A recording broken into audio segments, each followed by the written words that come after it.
Personal footprints for insouciant sock knitters. How to open up the leg of a personal footprint sock with perfect corners. To make a personal footprint sock, first you knit the foot, sort of like this. The leg seems to be missing. Actually, this sock has a leg. I'm hiding it to show you. But the leg comes out of, as you can see, out of a rather flat foot. And don't worry, it won't turn into a flat-footed sock. It'll turn into a beautiful sock that fits you very, very well. Now let me show you how we get there. You kind of fold this back up. You'll start out by knitting something like this. It will actually be open at the heel end at this point before doing the leg. Here's about what it will look like. This is the front, and here we have two lifelines, and they are where the leg is going to be. Now back here, this is where the heel is still open. That will get closed with a 3-needle bind off, but only after we've opened up the leg so we can turn the sock inside out and close that from the inside where it won't show. In fact, it will look beautiful. First thing I want to do though is show you how this opens up. We're going to put all these stitches that are on the lifeline on a needle. See, there they are? There they are. That lifeline went through when you got to that point in the knitting. So here's how you reload the lifeline stitches. You just slide the needle right through the passageway that the lifeline is following. Everything will be picked up exactly right because the lifeline went through the stitches on your needle, so they can't be wrong. It's the way they were on the needle. Okay, I'll be back when I've got this all done. I've got the lifeline. I have the needle through the lower lifeline, as you can see. I'm going to take the other end and start through the second lifeline. Now I could be doing this with a second circular needle, but it works just fine this way. This is a 24-inch needle, which gives you enough cable to work with for picking up, reloading all these stitches. Now I'm really not picking up stitches, I am reloading them. They are held by the lifeline. Picking up stitches means that you aren't sure where to pick them up. A lifeline means you can reload them because they're properly mounted right on the lifeline. I'm almost to the end here. I guess I'm sticking with you. Okay, almost. Okay, so now here we are.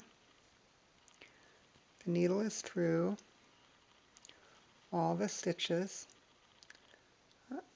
and I can pull out the lifelines, can't I? Notice you put the needle through first. If you were to pull out the lifeline first, how would you know where to put your needle? So the needle goes through first, and then watch me pull out the lifelines. All gone. Now all we have is the needle in there. Now, in order to knit, we would have to open this up, wouldn't we? And I want you to look carefully. We're going to take a middle stitch and we're going to cut it. Don't be afraid. Okay, scary, huh? We're going to cut. Now look at this. In the book I have you tie a string around a middle stitch after putting in the first lifeline and knitting one more round, but I didn't do it, and I hope you'll do it initially, but you don't really have to do it if you have good eyes. Notice, I want you to look at this really carefully. See, there's a stitch there, there's a stitch there. Those are each on the needles, and the in-between one is the one I'm getting. So I'm just putting this clippy marker through so I can lift it up. Why am I doing that? Because you don't want to cut anything but that stitch. In other words, don't stab your scissors down in there. You'll cut right through the other side of the sock, and that would be really dumb. So we're going to lift this up and then cut it. Okay, you ready? Notice I'm lifting it up. I should be able to cut that and nothing else. This is not steeking, by the way. Steeking is when you cut a whole column of stitches down the front of a sweater. Look at this. 1, 2, 3. Arm. Whoops. Scissors need a little sharpening. There we go. Oh my goodness, I cut my knitting. I'm so frightened. Don't worry. Watch what happens next. First thing I usually do is stick my finger through the hole and wave. That gets the unraveling going. Then you can take the end of a needle and begin unraveling. Now I want to tell you something really important. See the last 2 stitches on each needle? In other words, that one, that one, that one, and that one. These last stitches. Last 2, last 2. We are not taking the yarn out of those stitches. We will be knitting them. They're on the needle, but we will not be unraveling. We'll unravel to this point and stop. Same thing on the other end. I'm going to do all the unraveling and then show you what that looks like. Okay, have a look.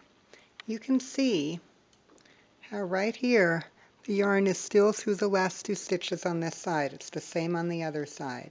Now let me just show you something. I'm going to pull the needle here. I want you to look what this does. It means that everything is nice and smooth. When you start knitting, I'm not sure if this is focused or not, but when you start knitting, everything will be very, very nice here because everything is on the needles. There will be no holes. These stitches will be knit, properly mounted. See how they're twisted in that way? You'll still knit them properly. They were mounted properly on your lifeline and they're mounted properly on the needle. So you'll always knit them like so, and like so. And everything will be smooth around here. I'm going to get ready to knit and show you. I now have this on 2 circular needles. It could be on 1 long circular needle or it could even be on DP But what's important is that I'm going to have you start knitting in the middle of the back so that your yarn runs continuously past the corners. I wouldn't want you to begin your yarn in a corner because then you have a weakness in the corner and we're looking for strong corners. And as you can see, you're going to have very nice strong corners. Let me show you what it looks like in the finished sock. I want to show you the finished sock, how it looks after knitting. As you can see, there are no holes.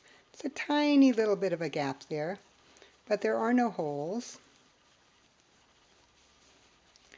Tiny little bit of a gap there, but that's just really the colors changing. The fabric goes across here, and on the inside, there's yarn in there on the inside strengthening the corners. The heel, which is closed later with the 3-needle bind-off, is smooth as can be and very strong. Sock likes to lie flat like this, and it will fit you like a glove. Okay? So the whole trick here is leaving the yarn in the last 2 stitches on each needle when you're unraveling for the leg and leaving it in there permanently. Don't ever take it out because it will hold your corners strong. And there's no trickiness about it. You simply just have good corners just because the yarn is in there doing it for you and you don't have to know much about it. Just do it. Okay, and that's how you open up the leg. Oh, by the way, how do you knit the leg? You know that. You go up and you bind off.